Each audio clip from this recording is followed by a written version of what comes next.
माझ्या महाराष्ट्रातील बांधवांनो, भगिनींनो आणि मातांनो, आज मी आपल्याकडे न्याय मागायला आलेलो आहे.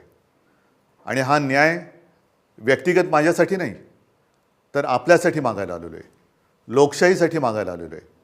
गेल्या 2.5 वर्षापूर्वी आपल्या आशीर्वादाने जे आपलं सरकार चाललेलं होतं, ते सरकार कोणत्या पद्धतीने पाडण्यात आलं आणि कोणत्या पद्धतीने नवीन सरकार आपल्या माथ्यावरती आपल्या इच्छेच्या विरुद्ध बसवण्यात आलं, हे आपण सगळेजण भोगतो आहोत.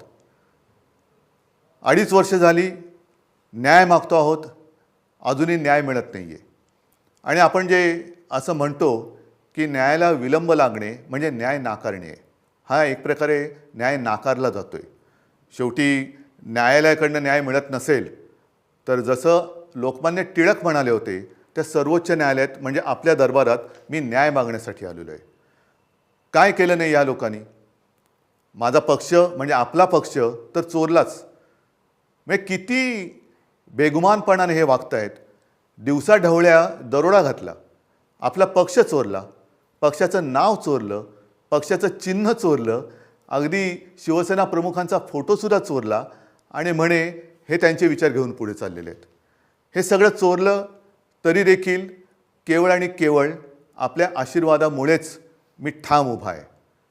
त्यांना जे काय वाटतंय की त्यांनी सगळं माझ्याकडनं चोरलं, कदाचित त्यांना ते चोरलं असं वाटत असेल, पण एक गोष्ट ते चोरू शकले नाही आणि चोरू शकत नाही, ते म्हणजे तुमचं प्रेम, तुमचा आशीर्वाद आणि तुमचा विश्वास. ह्या एकाच गोष्टीवरती मी या बेबंदशाही विरुद्ध, होय बेबंदशाही विरुद्ध लोकशाहीची लढाई लढतोय. आणि त्याच्यासाठी मला तुमचे आशीर्वाद पाहिजे. ही लढाई मला काही हवं आहे म्हणून नाही, तर माझ्या देशातली लोकशाही टिकवण्यासाठी मला तुमची सोबत पाहिजे.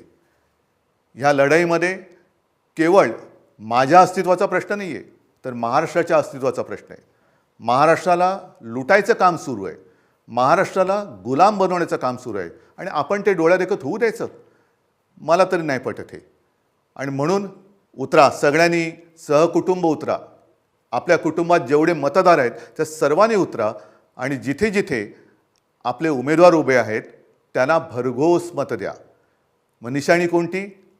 बरोबर आहे, मशाल.